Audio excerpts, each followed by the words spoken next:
Hello students and friends. तो फिर हम आज आए हैं, वो काइंड्स ऑफ प्रोनाउन तो एंड हो चुका है। अब ये काइंड्स ऑफ प्रोनाउन में हमने पहला काइंड्स ऑफ को पढ़ा था, वो था पर्सनल प्रोनाउन। और इसी पर्सनल प्रोनाउन का फिर हम लोग काइंड पढ़ेंगे। ये बहुत ही इंपॉर्टेंट है, ये हमेशा काम आने वाला है। और जब भी हम लोग इंग्लिश की बात करेंगे तो ये हमें काम आएगा ही, इसलिए इसे अच्छे से देखना है, नोट कर लेना है और इसे याद रखना है। ठीक है, देखेंगे क्या होता है। लिखा है कि there are three kind of personal pronoun. Personal pronoun को तो पता ही होगा, जो हम काइंड ऑफ प्रोनाउन में पढ़े थे। अब है इसमें पर्सनल प्रोनाउन के थ्री काइंड्स होते हैं। तो पहला काइंड जो होता है वो है फर्स्ट पर्सन, और दूसरा काइंड इसका है सेकेंड पर्सन, और तीसरा काइंड जो है वो इसका है थर्ड पर्सन। तो फर्स्ट पर्सन क्या होता है? Refers the speaker. First person का मीनिंग होता है जो बोलने वाला होता है वो फर्स्ट पर्सन होता है। और रेफर्स द लिसनर, वो सेकेंड पर्सन है, यानी जिसको हम कह रहे हैं वो सेकेंड पर्सन है। यानी बोलने वाला फर्स्ट पर्सन और सुनने वाला सेकेंड पर्सन। अब हम कहेंगे ये थर्ड पर्सन कौन सा है?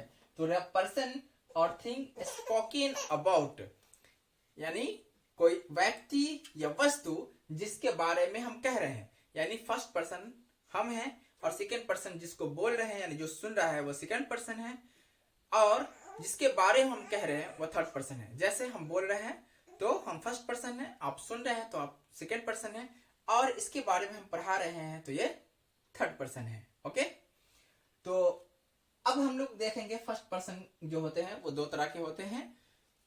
एक में होता है सिंगुलर नंबर, दूसरा होता है प्लूरल नंबर। और इसी तरह सेकेंड पर्सन का में भी सिंगुलर प्लूरल नंबर होता है और थर्ड पर्सन में भी सिंगुलर प्लूरल नंबर होता है। तो फर्स्ट पर्सन में जो होता है वो सिंगुलर नंबर में होता है आई। आई का मीनिंग होता है मैं। और प्लूरल नंबर में होता है वी। वी का मीनिंग होता है हम या हम लोग। और सेकेंड पर्सन में सिंगुलर नंबर में, ऐसे हमने लिख दिया शॉर्ट में, सिंगुलर नंबर में होता है यू। यू का मीनिंग होता है तुम या आप। और प्लूरल नंबर में भी यू होता है, लेकिन यहाँ इसका मीनिंग होगा तुम लोग या आप लोग। ये सेकेंड पर्सन का है। और थर्ड पर्सन सिंगुलर नंबर में होता है ही। ही का मीनिंग होता है वह पुरुष के लिए जब हम इस्तेमाल करते हैं तो ही का यूज करते हैं। She, S H E, she का मीनिंग होता है वह, और हम लोग इसको स्त्रीलिंग में इस्तेमाल करते हैं। और इट का मीनिंग होता है यह या वह, जो हम निर्जीव चीजों के लिए इस्तेमाल करते हैं। जैसे इट इज अ मार्कर, तो हमने इसके लिए क्या यूज किया? ये मार्कर है, निर्जीव चीज है, नॉन लिविंग थिंग है, इसलिए हमने इसका जो है इट का इस्तेमाल इसके लिए किया।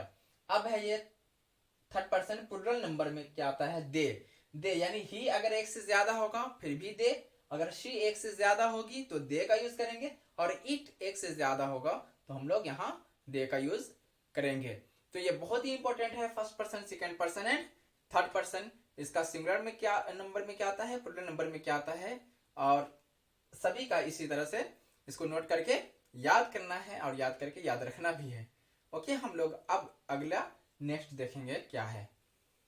अब हम जो पढ़े हैं पर्सनल प्रोनाउन का kind, first person, second person और थर्ड पर्सन, इसका बहुत ही इंपॉर्टेंट यूज है और ये कंपटीशन के लिए बहुत ही इंपॉर्टेंट है, और हमारे जनरल लाइफ में भी इसका यूज हो सकता है। कोई हमें बेवकूफ बना सकता है, यानी ट्विस्ट करके पूछ सकता है इस क्वेश्चन को। जैसे कि अगर हमारे एक ही सेंटेंस में if first, second and third person, तीनों first, second and third person come in a sentence, अगर एक ही सेंटेंस में फर्स्ट पर्सन भी आ जाए, सेकेंड पर्सन भी आ जाए और थर्ड पर्सन भी आ जाए, then we use them like. तो फिर हम किसको पहले यूज करेंगे? पहले फर्स्ट पर्सन को करेंगे या पहले सेकेंड पर्सन को करेंगे या पहले थर्ड पर्सन को? तो ऐसा लग रहा है कि पहले फर्स्ट पर्सन को कर लेंगे, फिर सेकेंड पर्सन को कर लेंगे, फिर थर्ड पर्सन को कर लेंगे। तो क्या होता है?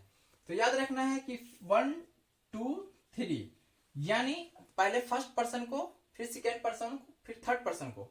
इस सीरीज में हम तब रखेंगे जब क्या होगा? जब बैड सेंस होगा, यानी हमारे सेंटेंस का जो सेंस होगा वो बैड होगा। जैसे तुम, मैं, और तुम मैं और वह चोर हैं।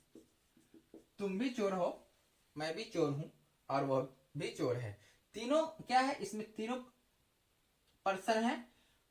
ये तुम जो है वो सेकंड पर्सन है, मैं जो है वो फर्स्ट पर्सन है और वह जो है वो थर्ड पर्सन है। और ये तीनों क्या है, चोर हैं।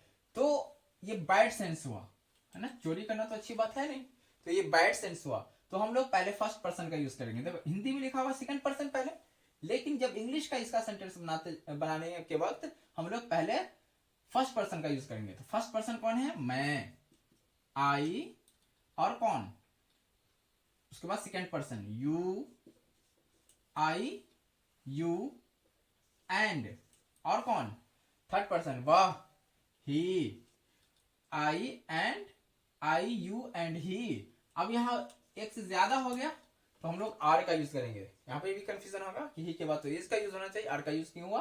तो हमारे सब्जेक्ट में तीन तीन लोग हैं, है ना, इसलिए हम ये जो पूरा सब्जेक्ट है वो क्या है, प्लुरल हो गया, इसके लिए हम लोग आर का यूज करेंगे। आर थीव्स, और ये प्लुरल है इसलिए हम लोग थीफ का प्लुरल होता है थीव्स। तो I, you and he are thieves. अगर यही सेंटेंस ऐसा होगा, 2, 3, 1 यूज करते हैं हम लोग, किसमें, गुड सेंस में, अच्छे सेंस में हम लोग पहले 2 का फिर 3 का फिर 1 का, तो गुड सेंस के लिए यूज करते हैं। जैसे अगर ऐसा ही ये सेंटेंस होता कि तुम, मैं और वह शिक्षक हैं।